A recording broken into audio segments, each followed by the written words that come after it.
কোন ক্রাইটেরিয়ায় তাদেরকে বাদ দেওয়া হলো আর কোন ক্রাইটেরিয়ায় বাকিদেরকে আনা হলো, এটার কোনো যৌক্তিক ব্যাখ্যা আমরা পাই না। আওয়ামী লীগ সাময়িকভাবে নিষিদ্ধ, আওয়ামী লীগের ব্যাপারটা বোঝা যাচ্ছে।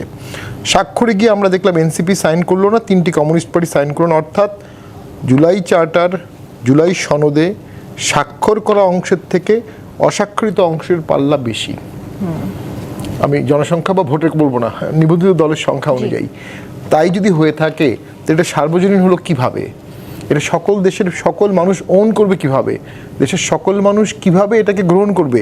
একটা সময় ছিল রাজাই রাষ্ট্র, রাজাই আইন করত, রাজা টেক ওভার করতো, নতুন রাজা আসতো, তিনি যে আইন করতো সেটাই রাষ্ট্রের আইন, এবং রাজাকে বলা হতো রাষ্ট্রে মানে আল্লাহ প্রদত্ত অথবা ঈশ্বর প্রদত্ত, হ্যাঁ, হিজ মানে রাইট ইজ অর্ডেন বাই গড, এটা বলা হতো। কিন্তু এখন তো একটা গণতান্ত্রিক কাঠামো, যদিও এটা একটা বিপ্লবিক সিচুয়েশন, সেখানে আপনি মেজরিটি দলকে বাদ দিয়ে যদি একটা সনদ, একটা চার্টার, একটা ঘোষণা করেন, এটা টেকসই হবে না, এটা স্থায়ী হবে না, এটা একটা নব্য বিভাজনতন্ত্রের সৃষ্টি করবে। আরেকটি হচ্ছে সংবিধান। সংবিধানে আর্টিকেল 7 আছে, সুপ্রিমেসি অফ দ্য কনস্টিটিউশন, যে বাংলাদেশের সংবিধান হবে সর্বোচ্চ আইন, আর এই আইনের সাথে যে কোনো কন্ট্রাডিক্টরি হলে সেই আইন বাতিল হবে। এখন এই জুলাই সনদটাকে আমি কিভাবে সুপ্রিম ল বলবো? বলার কোনো সুযোগ আছে কি না? বলার সুযোগ নাই, কারণ ওই যে রাজা তো আর এখন আইন করতে পারবে না, এখন আইন করতে হবে প্রসেসের মধ্যে দিয়ে। সেটার মধ্যে একটা হতে পারতো পার্লামেন্ট, আর একটা হতে পারতো সকলের মতামত। সকলকে বাদ দিলে ঐক্যমত কমিশন বা জুলাই সনদের ভিত্তি হচ্ছে ঐক্যমত, একটা হচ্ছে বিপ্লব আন্দোলন, মনসুন রেভলিউশন, হোয়াটএভার, তারপরে হচ্ছে ঐক্যমত। যখন ঐক্যমত থাকবে না তখন ম্যান্ডেটটাও থাকবে না। সেই জিনিসটাকে আপনি 100 বছর, 20 বছর, 50 বছর কীভাবে চালাবেন? আমাদের সংবিধান তো 60 বছর চলছে, কারণ 72 সালে আমরা ধরে নিতে পারি 90% লোক এটাকে অ্যাকসেপ্ট করেছিল। 91 সালেও একটা অ্যারেঞ্জমেন্ট হয়েছিল, ওভাবেই কিন্তু 4টা ভোট হয়েছে, কারণ 90% লোক এটা অ্যাকসেপ্ট করে নিয়েছিল। এখন কত ভাগ লোক প্র্যাকটিক্যালি এটাকে অ্যাকসেপ্ট করছে? এটার মাধ্যমে সাংবিধানিক ইস্যু তো আছেই। সাংবিধানিক ইস্যুটা তখনই ওভারকাম করা যেত যখন প্রসেসের মধ্যে সবাই ইনক্লুড থাকতো। সবাইকে ইনক্লুড না করে পিক অ্যান্ড চুজ করা হয়েছে, এবং এই বিভাজনটা ডিভাইড অ্যান্ড রুল অনেকটাই মানে ব্রিটিশদের মতোই হবে। এবং সেই ডিভাইডের মধ্যে দেখা গেল এখন এনসিপি যারা এটা দাবি করেছিল তারা নানা কারণে সরে যাচ্ছে। এই যে সরে গেল, এটা খুবই সন্দেহজনক, এবং এই সরে যাওয়াটা ইঙ্গিতবাহী। এটাকে খুব সাদা চোখে দেখার উপায় নেই যে খুব আবেগ থেকে, ক্ষোভ থেকে করছে। এই সরে যাওয়া মানে রাজনীতির আরেকটা ডাইমেনশন ওয়েট করছে, সেই ডাইমেনশনে এই সরে যাওয়াটা কাজে লাগানো হবে।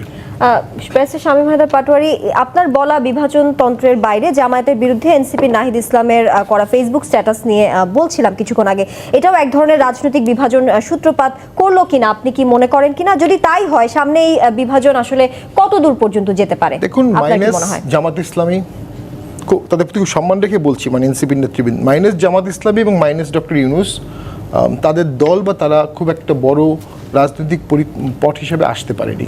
তো তারা ডক্টর ইউনূসের অনুষ্ঠানে স্বাক্ষর করলো না, আবার জামাতের বিরুদ্ধে কথা বলছে। পুরো ব্যাপারটার মধ্যে আমি স্বচ্ছ রাজনীতি দেখতে পাচ্ছি না, পুরো ব্যাপারটার মধ্যে আমি অস্বচ্ছ রাজনীতি দেখতে পাচ্ছি। এবং এনসিপি এখনও মার্কা পায়নি, নিবন্ধনও পুরোপুরি পায়নি। সো তাদের স্বাক্ষরটা খুব গুরুত্বপূর্ণ সেটাও না, কিন্তু তারা কেন ডিফারেন্স ক্রিয়েট করলো? অর্থাৎ তারা আরেকটি বিপ্লব, আরেকটি প্রতি বিপ্লব, আরেকটি অ্যানার্কি, আরেকটি ভোট না হওয়া, এটার রাস্তাটা খোলা রাখলো।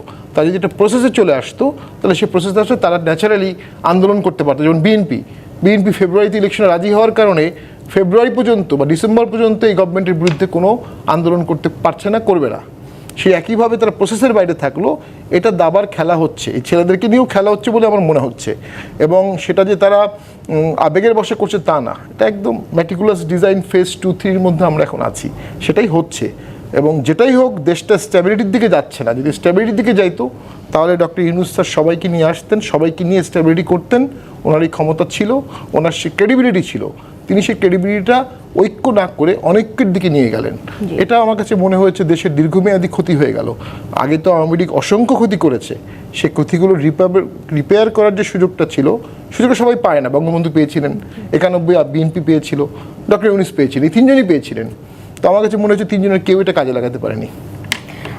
এবারে অধ্যাপক কেন আসলে কাজে লাগাতে পারেনি বিএনপি সেই বিষয়ে আপনার কাছে একটু আসতে চাই। অধ্যাপক ডাক্তার মওদুদ হোসেন আলমগীর পাভেল এই বিষয়টি নিয়ে তো বলবেনই, সেই সাথে একটু জানতে চাই বিএনপি নেতা সালাউদ্দিন আহমেদ বলেছেন বিএনপিকে জুলাই গণ অভ্যুত্থানের বিপরীতে দাঁড় করানোর অপচেষ্টা সফল হবে না, এবং সেই সাথে এনসিপি নেতারা বিএনপির সমালোচনা করেছেন, অর্থাৎ জুলাই যোদ্ধাদের ইস্যু নিয়ে বলছি আর কি, ক্ষমা চাইতে বলেছেন।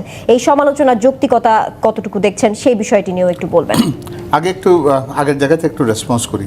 জি, ব্যারিস্টার শামীম বলছিলেন যে বিভাজনতন্ত্র তৈরি হয়েছে একটা দলকে বা বিশেষ গোষ্ঠীকে বাদ রেখে।